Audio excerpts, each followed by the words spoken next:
Dober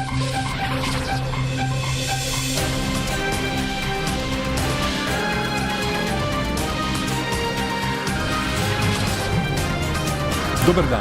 Iz ljubljanskega studia 136, to so vesti na vesti. V nedeljo bodo v Sloveniji predsedniške volitve. Predvolilna kampanja je minila brez zapletov vse do zadnjega tedna. Potem pa je prišlo do odločitve volilne komisije, ki je 39.000 volivkam in volivcem v tujini poslala glasovnice po pošti, kar bi lahko resno ogrozilo veljavnost volitev. Predsednik SD je o tem spregovoril na novinarski konferenci. Jaz si želim, da je Republiška volilna komisija dobro premislila stvari, da so morda ti naši sumi odveč, vendar pa moram še enkrat povedati. Ko sem slišal za to odločitev, sem domneval, da je bila dobro premišljena, ko pa sem nekega dne na televiziji slišal njegov zelo neprepričljiv odgovor in pojasnila, pa nisem bil več tako prepričan, da morda kakšnih zapletov v tej smislu ne bo več. In Republiška volilna komisija je tukaj tista institucija, ki je odgovorna za to, da do konca ovrže vsak sum v legitimnost rezultata, ki mu priča na volitvi. Na kongresu Slovenske ljudske stranke se bosta za položaj predsednika stranke spopadla minister za okolje in prostor Janez Podobnik in celjski župan Bojan Šrot. Šrot je ob strankinem srečanju z župani spregovoril tudi o očitkih glede povezav med njim in bratom Boškom, direktorjem pivovarne Laško. Vsak od nas ima kakšnega brata ali sestro. Jaz mislim, da večina predsednikov ali pa tudi predsednic slovenskih strank ima kakšnega brata ali pa sestro in ne vem, zakaj bi to lahko bilo kakorkoli sporno. Čeprav tudi sam dobivam v zadnjem času občutek, da če že deluješ v politiki in imaš brata ali pa sestro, potem je najboljše, da je leta ena zguba. Aha, vsak izmed nas ima kakšnega brata ali sestro. Gospod Bojan Šrot, naj vam povem, da se z lahkoto lahko domislim vsaj enega, ki nima prav nobenega brata ali sestre. Recimo,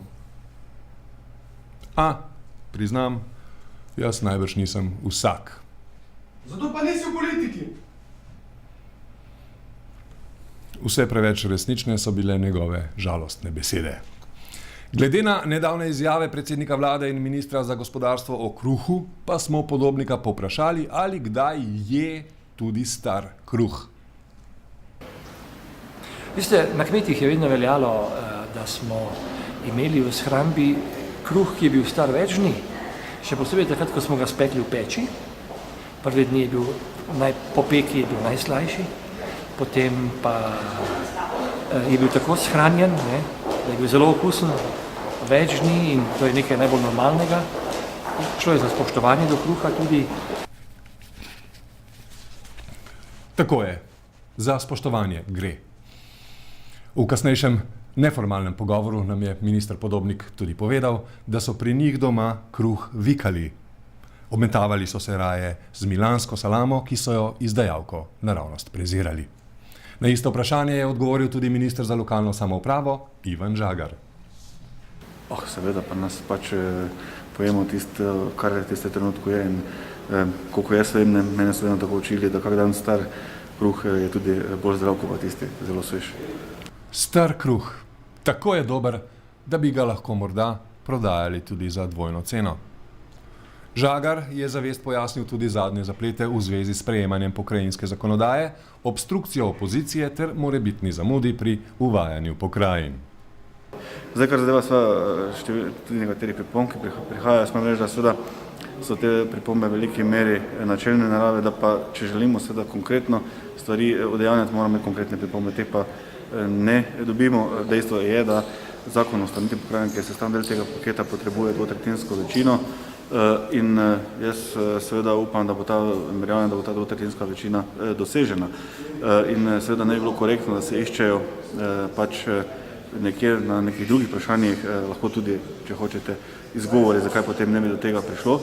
Poslanec SDS Srečko Hvauc se je odzval na očitke poslancev SD Antona Ropa in Milana Martina Cvikla o nepreglednem umiku države iz gospodarstva. Hvauc se je ob tem vprašal, kje in od koga dobivajo menedžerji sredstva za odkup podjetij. Povedal pa je tudi, kaj ga še moti.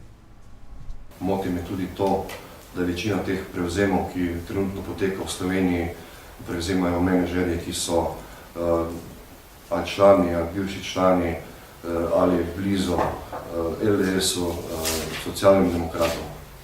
To je vprašanje.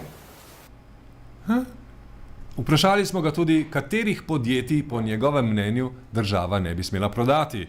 Ker na to vprašanje ni imel odgovora, nas je zanimalo vsaj, kaj si misli o prodaji Telekoma in Istrabenza. Gledajte, za vsa ta podjetja je pripravljen program privatizacije, ne? Tudi razpisi in tako naprej. Odločitve so odvisne od tega, kakve bojo ponudbe, ne?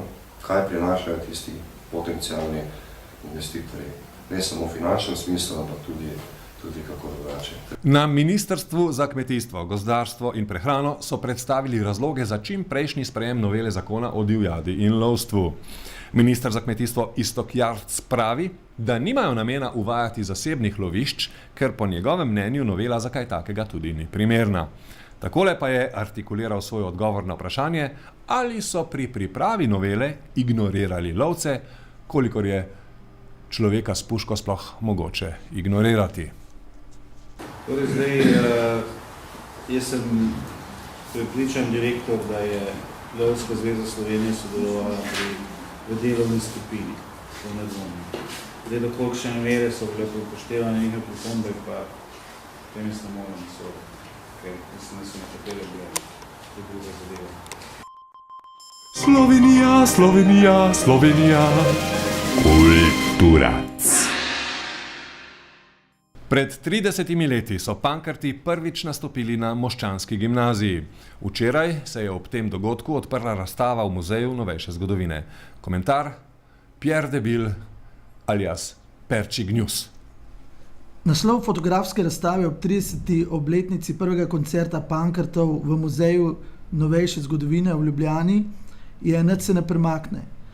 Mnogi me ob tem naslovu sprašujejo, kaj to pomeni, jaz pa vam lahko povem tole. To je naslov, to je v bistvu refren zadnje pesmi, ki sem jo slišal na kakršnem koli slovenskem radiju od Pankrtov in se imenuje Počitnice na morju. Gre pa približno takole. Gledam zasidrane jahte in čakam na brigadirski klic. Janez Gniloba spet pleše pred mano, življenje je polno ljubezni, trave in ptic. Nič se ne premakne, nič se ne premakne. Nič se ne premakne naprej, nič se ne premakne, ala začnimo zdaj.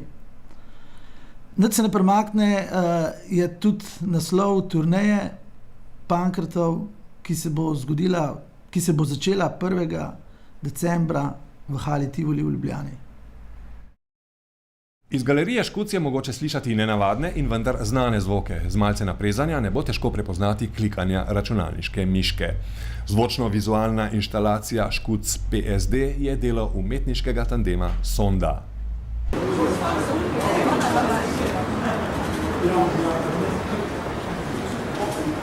Zamišljeno je bilo predvsem zato, da bi pač galerija komunicirala tudi z ulico. Bolj tako bi rekla, da to čisti dokument, nič druga, ne, ni zdaj dokumentacija je čista današnjega življenja. Še vreme nikoli vam ne bo dovolj dobro. Iz ljubljanskega studia 136, to so bile Vesti na vesti.